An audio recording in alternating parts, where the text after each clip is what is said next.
Back at it with another one, baby. Blue is our city, Manchester City fan channel, bro. And I know I've been going now for what, 7 days, bro. It feels like I've been going for a minute, for a hot minute. But I'm back with another one, part 5 of the series where we playing keep or sell in this Manchester City edition as we look to kind of refresh the squad. It's kind of a little bit frustrating. We right here on June 19th, and nothing has happened yet for Manchester City. So I don't know what the club is doing as far as our refresh. Are we going to sign some players? But we're going to keep the series going on. So my apologies for being away for so long. But before I get going, I definitely want to say, thank you guys for sticking with the channel. Thank you for helping me grow. We've now passed 200 subscribers, and it's all down to you guys. So I want to say thank you from the bottom of my heart. But today we're going to be talking about one person and one person only as we get part 5 of this series, Keep or Sell. And that is Benjamin Mendy, man. And most Manchester City fans, you get all types of responses when you talk about Benjamin Mendy with most Manchester City fans, man. Some Manchester City fans are like, I never want to see this guy. It's very, you ain't gonna find too many Manchester City fans that got something positive to say about my man Benjamin Mendy, but we're gonna be covering him today. I'm a present some facts to you based on the information that I found out there, and then we're gonna let you guys make up your mind on what do you think we should keep or sell this guy. So before I get going again, and I sincerely apologize for being away for so long, but work comes into play sometimes, and I had a few days off, so I had a chance to go back home to New York and kind of see my family. So I took it upon myself to do that. And furthermore, the NBA has been great. It's kind of hard to do, these videos when, you got the Euros going on, you got work going on, you got family going on, and the NBA has just been good. So, KD, let's get it done tonight, baby. I know we playing against Giannis, but let's get it done tonight. So let me take that off so we can get back to the matter at hand when we're talking about Manchester City. We're talking about Benjamin Mendy. So enough of that. So the first thing I definitely want to talk about when it comes to Benjamin Mendy is that,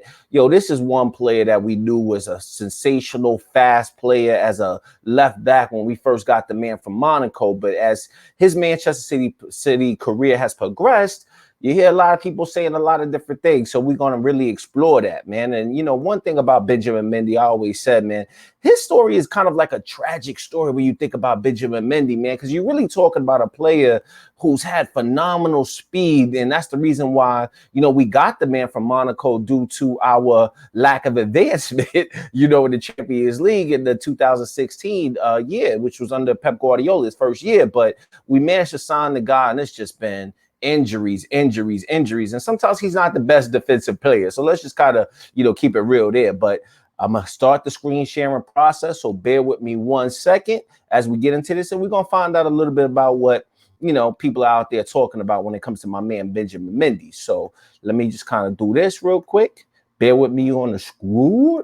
So let's take a look at this. First of all, I managed to pull this up from Manchester Even News website. And, it basically talks about, if you ask most Manchester City fans about who they're likely to sell in the squad, most people are going to say Benjamin Mendy. So the guy is definitely somebody who's not in favor, or, a lot of people just, are tired of him for one reason or another. But, Manchester City, as we look to beef up the squad, one position that we obviously need is left back. We got Zinchenko, we got Benjamin Mendy. You've seen a lot of João Cancelo playing left back. So it's kind of like, what is City doing as far as being able to make up their mind, as far as what we're talking about here with Benjamin Mendy. So presenting in the screen right here. And, one thing I always like to talk about with this particular website, and this is one reason why I love this website, you can see that this man, is not even that old. How old is Benjamin Mendy? He's 26 years old, French international, hasn't been in the French squad in a while, but he plays mostly on the left-hand side as a left-footed left-footed defender, if you will. So the man has the potential to play, left wing back, and he can play left back. And that's really what he's played a lot in his Manchester City career. So let's kind of get into the stats. And, we know he's a defender, so it's kind of really rough to talk about the stats a lot when you talk about Benjamin Mendy. But the one thing that will glaringly point out to you is that the man has played, he's been at Manchester City since 2017. So we're really talking about, 4 years now. And You're really talking about 4 years, and Manchester City on average play anywhere from 45 to 50 plus games a year. You can see that this man has only played about 68 games here at left back with 2 goals and 10 assists. He's played, that left wing back role 5 times. Now let's go further underneath the hood, right? So as you can look at, we only really focus on his Manchester City career. I don't really care about Monaco like that, but you can see 73 games from the club, and this is including Champions League, Premier League, all of that. 2 goals, and then they added up to 2 more assists that he's managed to get there. 11 yellow cards. So the man's done all right for Manchester City, but the one thing you got to know about Benjamin Mendy is that when we got this guy, we got him because he had phenomenal speed. We got the man because he had a wicked left foot. And I remember times that when he was healthy, let's go back in a few games that he played in the Centurion season, right before his injury took off, him and Aguero had this great partnership. And used to see them kind of doing like their little shark dance thing. I used to love to see these guys turn up because, he used to always do that. He talked about, we are sharks, so we out there trying to kill people. And, sharks are, the predators when it comes to the water. So that was one thing I used to love seeing about Benjamin Mendy. But, with him, the injuries just started to play a major part of his season, or throughout his Manchester City career. Now, the next thing we're going to look at is his transfer market fee. One thing we always look at is we want to pay attention to the numbers. Yes, it's Manchester City. Yes, we got bread as a club, but we can't really be foolish. And we have to look at, how much is a player worth? What is his contract? When is his contract over? What is his wages? So we're going to take a look at that. So bear with me as I jump right back in the screen and just had to change the ticker at the bottom. So let's kind of get into that real quick. So bear with me. I'm sharing the screen again. And then we're going to take a look at these numbers, if you will. So let's go there. And nope, not that one. Not that one. I always like to start at the beginning. So when Manchester City got this guy, as you can see on screen, is we got him on the 24th of July in 2017, for a reported fee of 52 million pounds at the time, which was definitely a lot for, left backs, because at the time when Guardiola first came in, we played that first season with Clichy and Zabaleta, but we knew that these players were getting older. So Benjamin Mendy was a part of that rebuild along with Kyle Walker. So, we were splashing money at the time. So, and then, like I said, he showcased his talent when, they beat us. Him and Bernardo Silva, young Kylian Mbappe at Monaco, and Jardine was doing his thing and got the better of us. So we decided, we can't beat him. Might as well make him join us. So that was really our thing. So we went out and bought this player for 52 million pounds at the time. But now we're going to take a little bit look underneath the hood a little bit. So as you can see, and this is one thing I love about this website, is that around 2017, as you can see, his value at the time, 22 years old at Monaco, was only around, and this is 14 million US dollars. He shoots up, 23 years old. Everybody's seeing the talent. Everybody's seeing the speed. Everybody's seeing the wicked left foot. So we get him. And then he's steadily climbing, and throughout the 2018 season, remained a little stagnant as we go later into the year. Peaked his value up just a little bit more because at 24, everybody is seeing the talent at this particular time.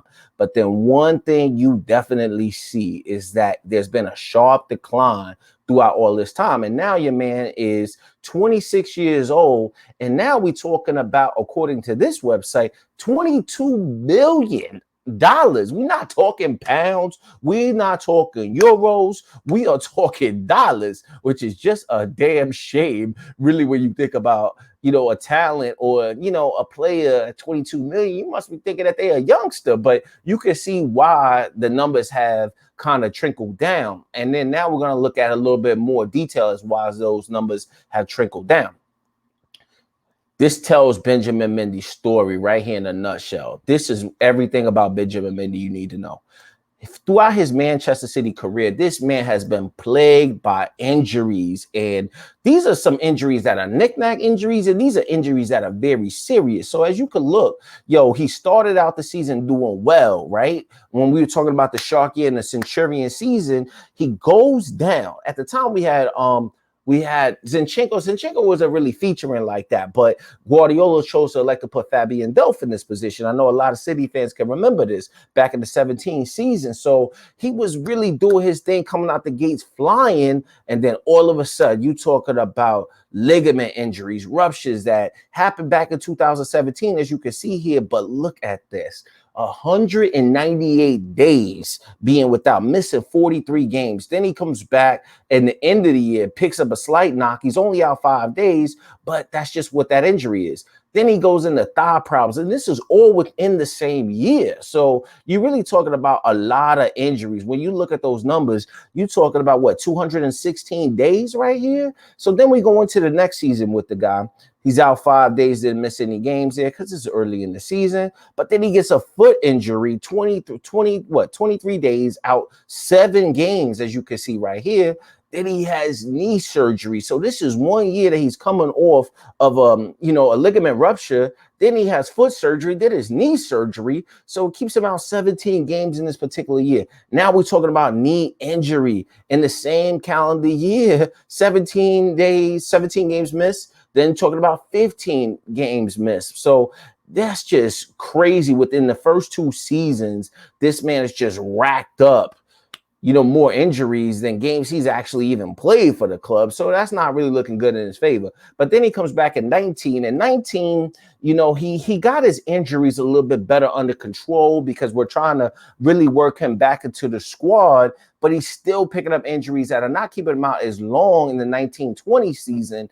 But you can imagine a player. Think about yourself. Think about if you guys have had any serious injuries. I've only had like a rib injury that's kept me down for a little while, but you're talking about knee surgery, foot surgery. So if you guys can relate and you've been through injuries yourself, when you come back from these injuries, and then not only does these injuries take a part of your life, but you have to try to rehab, physical rehab, occupational rehab. You're trying to get your body back right. So then you're a professional athlete. So now you got to go out there and perform the duties that got you to this level. So my point here is that you're not going to go right back to being this elite athlete, because in your mind, you're always going to think about, if I go a little too hard, maybe I can injure myself again. And I think that's what plagued him a little bit in the 1920 season, is because you're not going to explode the way you want to. Like I talked about basketball. I'm a huge lover of basketball, but you could see that James Harden is injured right now. Now James Harden's coming back out there with a hamstring injury.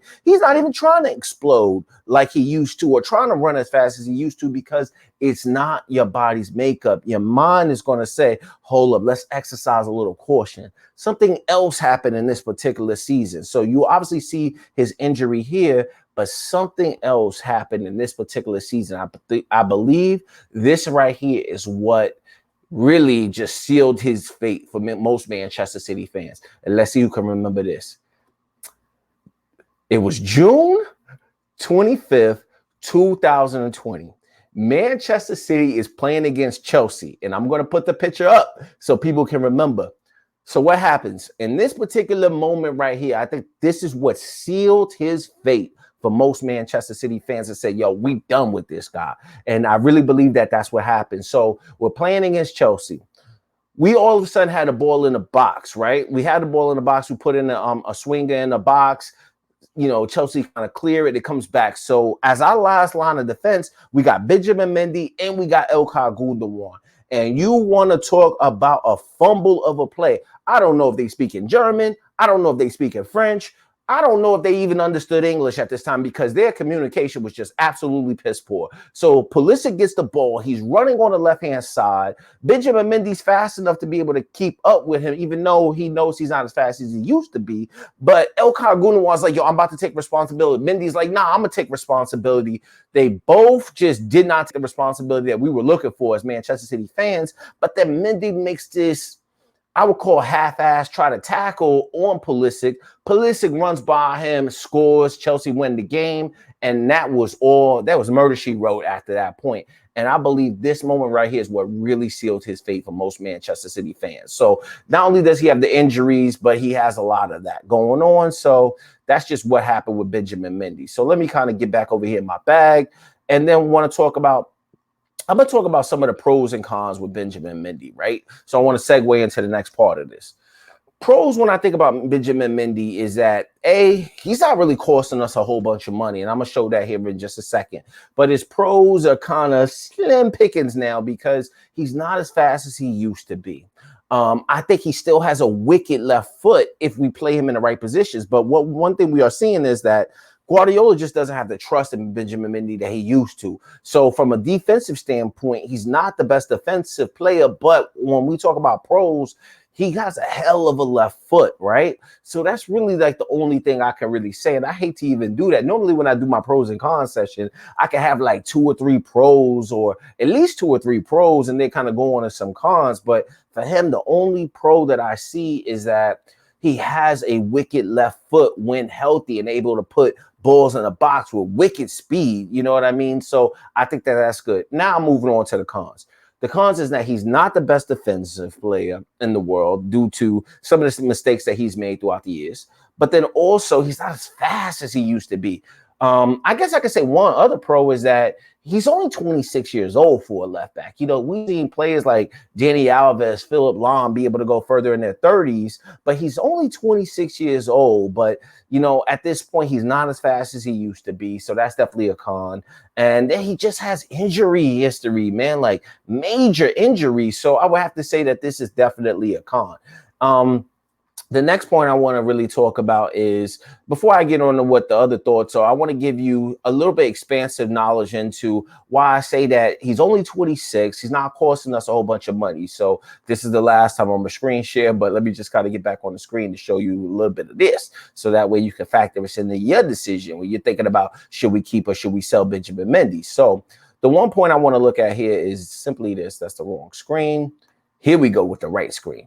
So as you can look at, when it comes to Benjamin Mendy's contract situation, you can see this year he's 26 years old. We got him until the end of next season, right?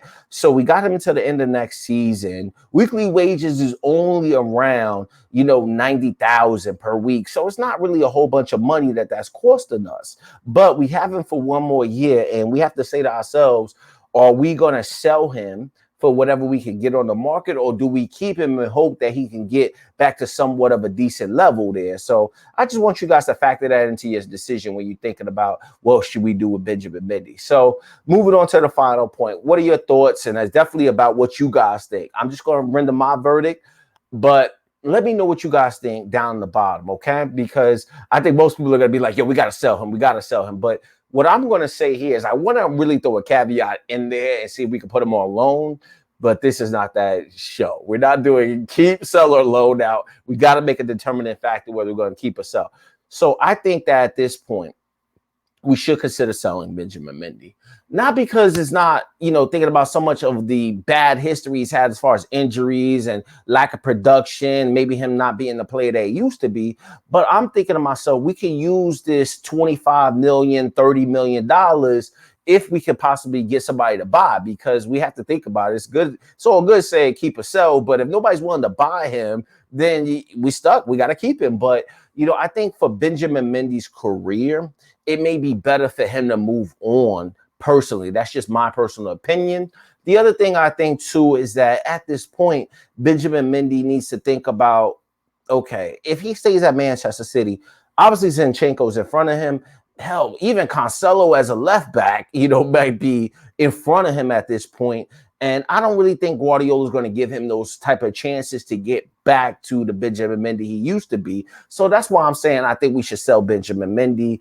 The other thing, too, is even if we get 25 million US dollars, we can add that to a Harry Kane. We can add that to a Haaland. We can add that to some other midfielder that we're looking to bring in. And then there's stories out there that we're looking to buy another left back. So if we go out there in the market and buy another left back, which City Group, I don't know what you're doing, but we on the clock, baby. I know the Euros is going on, and it's hard to do a lot of deals when the Euros are going on in international football, but we need to start making some moves in the transfer market to beef up the squad. But we can use that money to kind of bring in some other talent. So that's what my verdict is. But please let me know what you guys' thoughts are in the points below. But this is part 5 of Keep and Sell. I gave my verdict. I definitely want to hear what you guys are thinking.